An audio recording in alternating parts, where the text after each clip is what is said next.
자, 그런 때보다도 국민들이 법에 대한 관심이 높습니다. 왜 그럴까요? 여러 가지 정치적 이슈도 법적으로 해결하고요. 또 여러 가지 국민적 이슈도 법적으로 해결하는 시대를 살고 있기 때문인데 법으로 꼼꼼하게 이슈를 들여다보는 시간 사건인법 오늘도 구자령 변호사 스튜디오에 모셨습니다. 변호사님 안녕하십니까? 네, 안녕하세요. 구자령 변호사입니다. 네, 윤석열 검찰총장의 징계 절차를 두고도 지금 사실 이미 아주 뜨겁습니다. 이게 뭐 본선 같아 보이기도 해요. 사실은 징계할 사유가 맞느냐, 예. 그래서 어느 정도 징계를 줘야 되느냐라는 얘기를 해야 될 시기인데 네. 절차상 이게 맞느냐라는 얘기만 지금 굉장히 크게 나오고 있는 상황인데 일단 15일로 2차 기일 잡혔거든요. 예. 간단하게 좀 정리해 주시죠. 예. 지금 말씀하신 대로 12월 10일 날 1차 기일이 열렸는데 이때는 실체에 대한 내용을 아무것도 진행을 하지도 못했고 네, 절차에 대한 거 위원회 구성이 맞느냐 그리고 기피 절차에 대해서 이게 표결해가지고 이제 위원 구성에 대해서 이게 지금 문제 있는 사람들이 들어왔느냐 아니냐에 대한 결정 네. 그것만 10일 날 했고요. 네네. 그리고 이제 15일에는 양쪽에서 이제 4명씩 증인을 신청해가지고 그렇죠. 채택된 8명에 대한 이제 실체적인 이제 증인 신문을 하기로 돼 있습니다. 네, 지금 방금 말씀하신 거대로 지금 절차에 대한 얘기를 굉장히 많이 하잖아요. 근데 맞습니다. 징계라는 게 절차 그리고 징계 사유가 있는지 그리고 네. 그 징계 사유에 따른 양정이 맞는지 이 세 가지를 지금 법적으로 이제 보게 되거든요. 네, 근데 절차에 대한 게 사실 가장 극명하게 위법인지 아닌지를 가리는 거기 때문에 네. 이 부분은 누구도 쉽게 넘어갈 수가 없고 굉장히 중요합니다. 오히려 이거에 의해 가지고 법원 판결이 좌우되는 경우가 더 많기 때문에 네. 쉽게 넘어가지 않을 겁니다. 누구도. 네, 실제로 이제 이 검찰총장에 대한 징계건인 이 건이 아니라 일반 국민들이 접할 수 있는 사건과 재판에서도 절차가 잘못되면 재판 자체가 무효가 되거나 이런 큰 변화가 오는 경우도 있나요? 그렇죠. 그래서 우리 재심도 아시잖아요. 네네. 재심 같은 경우에 받아들여주는 사유가 굉장히 좁거든요. 네. 근데 거기에 딱 조문상 명시되어 있는 것도 재판부 구성에 위법이 있을 때가 딱 들어가 있습니다. 그러니까 심판권에 문제가 있을 때 이 사람이 한 판결을 유지시킬 수 없다는 건 법에서 당연히 전제로 깔기 때문에 네. 이게 뭐 법적으로 당연히 굉장히 제일 중요해요. 근데 이게 보통의 경우에는 그래서 네. 너무 중요하기 때문에 양쪽에서 이렇게까지 첨예하게 다툴 만한 상황 자체를 만들지 않거든요. 네. 근데 이 상황은 지금 이제 굉장히 그런 이슈들이 많이 나오고 정치적인 있죠. 무게감이 커서 그렇습니다. 예, 네. 지금 구자령 변호사 말씀해 주셨던 것처럼 왜 절차를 놓고 저렇게 싸우나라고 하실 텐데요. 그만큼 결과를 뒤집을 수도 있을 만큼 중요한 부분이 절차에 있다라는 부분입니다. 좀 내용을 하나씩 들어가 보겠습니다. 증인이 이제 각각 4명씩 해서 8명 네. 지금 돼 있는데 증인 신문과 관련해서도 양측의 충돌 만만치 않을 거다 이런 얘기가 나오거든요. 예, 맞습니다. 이게 법 조문에 신문이랑 신문이랑 법적으로 굉장히 다른 개념인데 네네.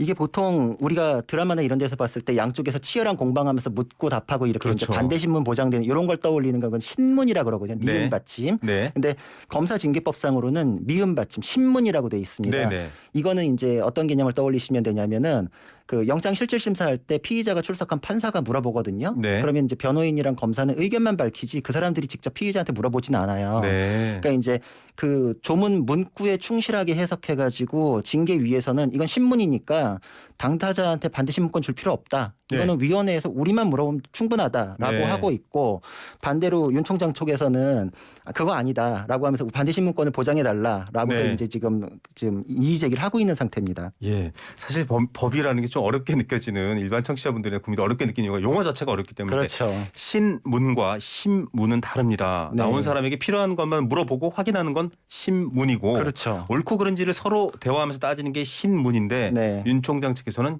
신문 그렇죠. 서로 그렇게 옳고 그름 해석하죠. 따지자. 네. 그다음에 징계위 측에서는 신문 네. 필요한 것만 확인하겠다 이 네네. 절차입니다. 네. 이게 좀 따라가면서 봐야 뉴스도 읽을 수 있을 것 같은데. 예. 근데 징계라는 지금 사안이잖아요. 예. 그러면 반대 신문권을 좀 주는 것 아닌가 이런 궁금증을 가진 분들도 계실 것 같고요.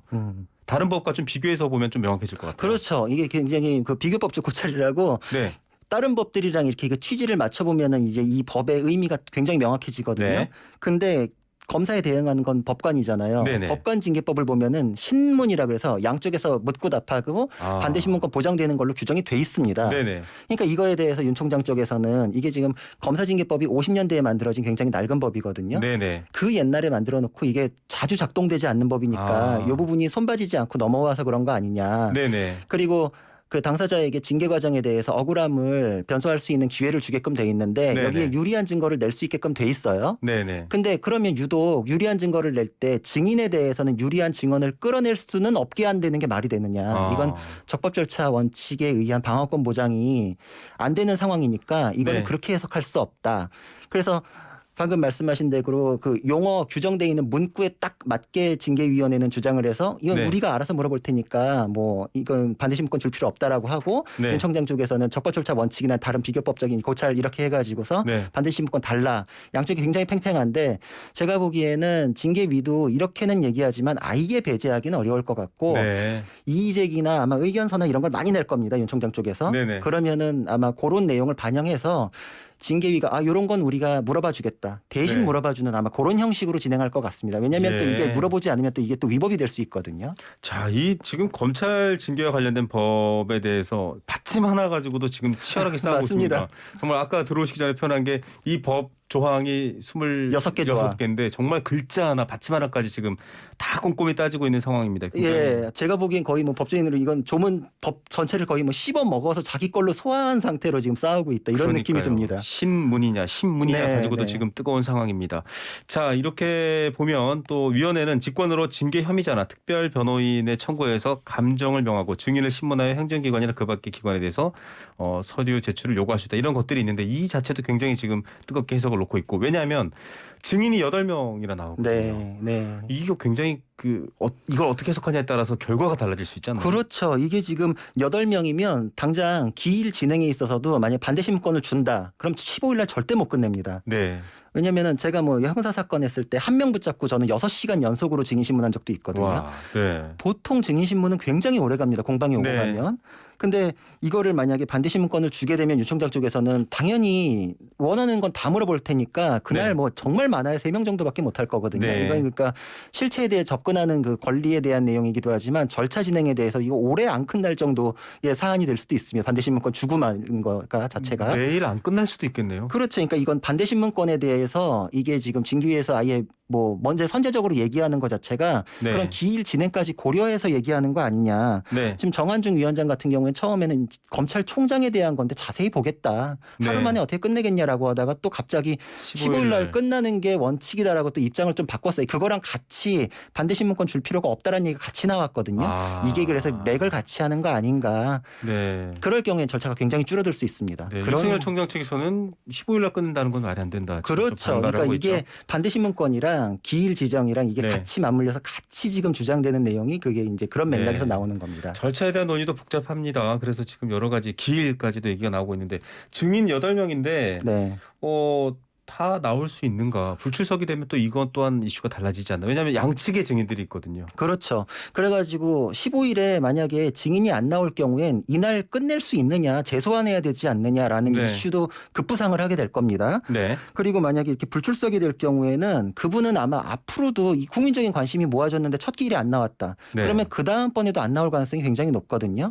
이걸 가지고 더 부르자 말자 뭐 이런 얘기도 굉장히 많을 거고. 네. 근데 이게 검사징계법상으로는 강제로 부를 수 있는 방법은 없습니다. 아, 그런가요? 예. 원래 법원이 일반 재판에서는 나오십시오라고 했는데 안 나오면 뭐 과태료도 그렇죠. 과태료하고 감치도 하고 그런데 네. 검사징계법이 다른 조항에 대해서는 형사소송법을 준용하게 돼 있는데 네. 그 부분에 대해서는 준용을 하지 않습니다. 아, 그래서 강제력이 없고요.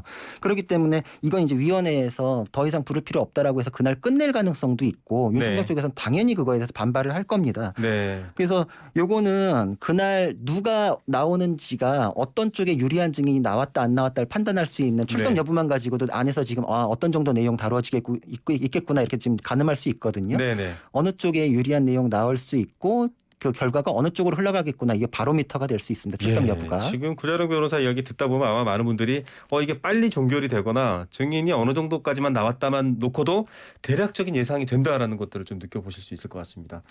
자, 절차에 대한 얘기가 뭐 대통령께서 한번 언급하셨고 또 여러 가지 얘기가 있습니다만 그만큼 지금 법적인 쟁점으로 네. 법률가들의 문제이기 때문에 더 그렇게 된 것 같은데 네. 심재철 법무부 검찰국장 네. 징계위원 참석해서 참 어떻게 보면 오해에 살만한 타이밍에 빠졌어요. 그래서 왜냐하면 당사자기 때문에 그렇죠. 의혹 당사자기 때문에 네. 그래서 지금 굉장히 이것도 논란이 되고 있네요. 맞습니다.